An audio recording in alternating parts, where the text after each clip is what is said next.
नमस्कार दोस्तों, मैं राजकुमार मौर्य प्रखर इंडिया यूट्यूब मंच पे आपका स्वागत है। बहुत बड़ी खबर आ रही है भारतीय जनता पार्टी उत्तर प्रदेश से। उत्तर प्रदेश में 2027 में विधानसभा का चुनाव होना है। 2027 के विधानसभा चुनाव के लिए सभी राजनीतिक पार्टियों ने अपनी अपनी तैयारी को शुरू कर दिया है। चाहे वह समाजवादी पार्टी हो, चाहे वह भारतीय जनता पार्टी हो, मुख्य मुकाबला सपा और भाजपा में ही होगा। 2024 के लोकसभा के चुनाव में आपने देखा, दावा चाहे सपा चाहे जो कुछ करे, चाहे भाजपा चाहे जो दावा करे। भाजपा कह रही थी 80 जीतेंगे, 70 जीतेंगे, 75 जीतेंगे, लेकिन भाजपा को वाकई में उत्तर प्रदेश में गहरा सदमा लगा है, गहरा झटका लगा है। हमारी बात को आप चाहें तो इग्नोर भी कर सकते हैं, क्योंकि 33 सांसद जीते बीजेपी के, सपा के 37 जीते, एनडीए के 36 होते हैं, इंडिया के 43 होते हैं। तो आप लोग समझिए, अब नए प्रदेश अध्यक्ष को लेकर के उत्तर प्रदेश में भारतीय जनता पार्टी ने खोज शुरू कर दी है। इस खोज में किनका किनका नाम सबसे ऊपर है, मैं आपको बताने वाला हूं।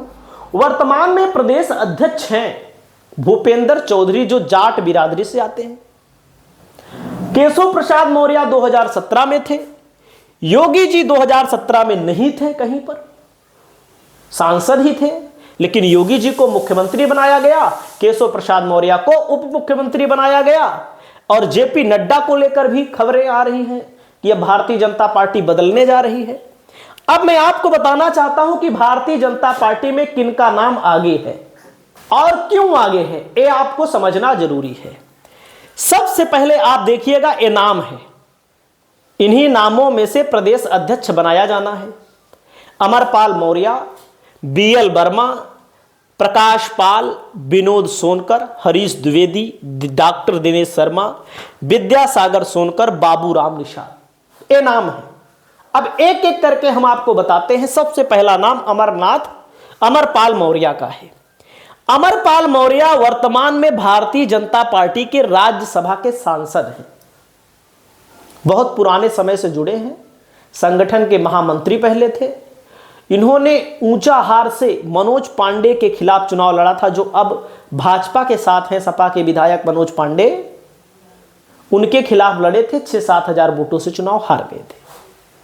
तो सबसे पहला नाम अमरनाथ मौर्य का इसलिए आ रहा है, अमरपाल मौर्य का इसलिए आ रहा है कि अमरपाल मौर्य प्रदेश के महामंत्री, राज्यसभा के सदस्य, लखनऊ से लेकर दिल्ली तक दावेदारी ये पेश कर रहे हैं। पूर्व केंद्रीय मंत्री उमा भारती के सहयोगी के रूप में भाजपा से इन्होंने राजनीति की शुरुआत की।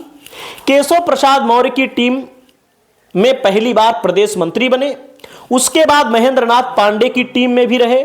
स्वतंत्र देव सिंह और भूपेंद्र सिंह की भी टीम में प्रदेश महामंत्री रहे।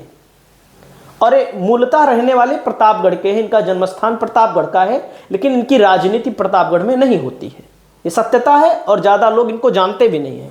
हालांकि जब भी लोकसभा में दावेदारी कर रहे थे, इतना पोस्टर लगवाते थे पूरे लोकसभा में कि हमको नहीं लगता उतना पोस्टर कोई लगवा पाता होगा। जितने भी नेता प्रतापगढ़ के हैं, मैं सबकी बात कर रहा हूं, इतना पोस्टर पूरे जिले में लगता था अमरपाल मौर्य का। वाकई में सीधे साधे व्यक्ति हैं, इसमें कोई दो राय नहीं है। और पार्टी के समर्पित कार्यकर्ता हैं, भाजपा के समर्पित कार्यकर्ता हैं, चाहे कुछ मिले चाहे कुछ ना मिले, लेकिन पार्टी के साथ लगे रहते हैं। यह सबसे बड़ी इनकी खासियत है। तो आप समझ सकते हैं क्यों इनको भाजपा बना सकती है। पहली बात, डिप्टी सीएम के करीबी माने जाते हैं। दूसरी बात, संगठन में है, ब्रिजेश, मतलब हर जगह इनका, मतलब असल बात ना, किसी का विरोध वगैरह करते नहीं हैं। तो शाक्य, मौर्य, सैनी, कुशवाहा, कांची, माली जो आबादी है, उसी मौर्य से हम भी आते हैं। और एक सच्चाई है कि मौर्य में तमाम लोग भाजपा के समर्थक हैं, लेकिन लोकसभा के चुनाव में अधिकतर वोट भाजपा को नहीं मिला।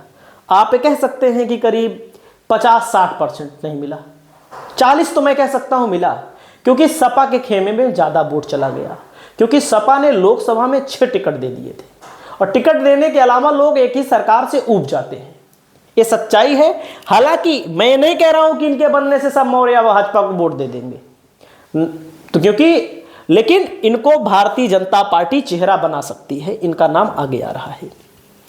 अगला नाम भैया बीएल वर्मा का। बीएल वर्मा कौन है? बीएल वर्मा ए है, देखो ए है बीएल वर्मा। बीएल वर्मा कौन है? बीएल वर्मा के लिए खबर क्या है? बसपा छोड़कर भाजपा में शामिल हुए थे, ओबीसी मोर्चा के पदाधिकारी रहे हैं। बीएल वर्मा लगातार दूसरी बार केंद्र में मंत्री बने हैं। क्यों बन सकते हैं? पूर्व सीएम कल्याण सिंह के निधन के बाद बीएल वर्मा ही लोध समाज के बड़े नेता हैं। केंद्रीय गृह मंत्री अमित शाह के करीबी हैं, लोध समाज के बड़े नेता हैं। हालांकि बीजेपी छोटे नेताओं को भी उठा करके समाज का नेता बनाने में सक्षम है, ये आप सब जानते हैं।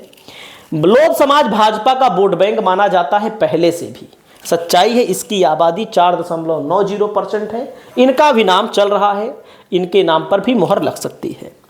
अगला नाम है हरीश द्विवेदी। हरीश द्विवेदी बस्ती से 2 बार के सांसद रहे हैं। 2024 में इनको राम प्रसाद चौधरी ने बुरी तरह से चुनाव हराया, कि पार्टी के राष्ट्रीय मंत्री के साथ असम के प्रभारी भी हैं। क्यों बन सकते हैं? ब्राह्मण चेहरा हैं, 12% उत्तर प्रदेश में ब्राह्मण की आबादी बताई जाती है। लोकसभा में पिछड़ने के बाद तो आप समझ सकते हैं, जैसे भारतीय जनता पार्टी को लगता है कि ब्राह्मण हमसे दूर जा रहा है, लेकिन हमारा जो मानना है ब्राह्मण जितना था उतना उनके पास है, तो उनको एक ब्राह्मण चेहरे के तौर पर, खुश करने के तौर पर हरीश द्विवेदी को बनाया जा सकता है। दिनेश शर्मा को आप सब जानते हैं, उत्तर प्रदेश के डिप्टी सीएम रहे हैं। और वहीं पर उत्तर प्रदेश में भाजपा के ब्राह्मण चेहरे के तौर पर दिनेश शर्मा आते हैं। डिप्टी सीएम पद हटने के बाद ब्राह्मण समाज में काफ़ी सक्रिय भी हैं, तो इनको भी बनाया जा सकता है, इनका भी नाम चल रहा है।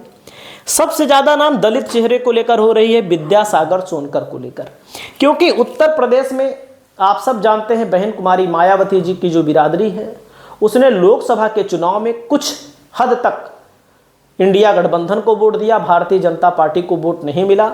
विद्यासागर सोनकर जो है, हालांकि सोनकर मायावती जी की बिरादरी नहीं मानी जाती, सोनकर अलग हैं, इनका नाम चल रहा है दलित चेहरे के तौर पर। विद्यासागर सोनकर 2019 और 2022 में प्रदेश अध्यक्ष पद पर प्रबल दावेदार थे। सोनकर समाज के सबसे बड़े नेता के तौर पर जाने जाते हैं, तो आप समझ सकते हैं विद्यासागर सोनकर का भी नाम चल रहा है। अगला है दलित, और भी कैंडिडेट हैं दलित कैंडिडेट के तौर पर, पूर्व सांसद रमाशंकर कठेरिया जो इटावा से सांसद थे, प्रदेश महामंत्री प्रियंका रावत, एमएलसी लालजी निर्मल, एससी मोर्चा के प्रदेश अध्यक्ष रामचंद्र कनौजिया, ये भी दावेदार हैं। प्रकाश पाल मतलब गडेरिया समाज के नेता, जो जिनको बोला जाता है 4.5% आबादी है, जिस गडेरिया समाज के नेता को समाजवादी पार्टी ने प्रदेश अध्यक्ष बनाया है और लगातार समाजवादी पार्टी को फायदा भी पहुंचा रहे हैं, सच्चाई यही है, तो इनका भी नाम चल रहा है। बाबूराम निषाद हैं, बाबूराम निषाद बिरादरी की 4.35% वोट है और लगातार समाज में इनकी पकड़ है, और निषाद समाज का वोट भी अब की बार भारतीय जनता पार्टी से छिटक गया था। तो कहने का मतलब इन समाज में से एक नेता को भारतीय जनता पार्टी प्रदेश अध्यक्ष बना सकती है। आपकी जो राय हो, आप अपनी राय को बताइए। चैनल पर पहली बार आए तो चैनल को सब्सक्राइब करिए। नमस्कार।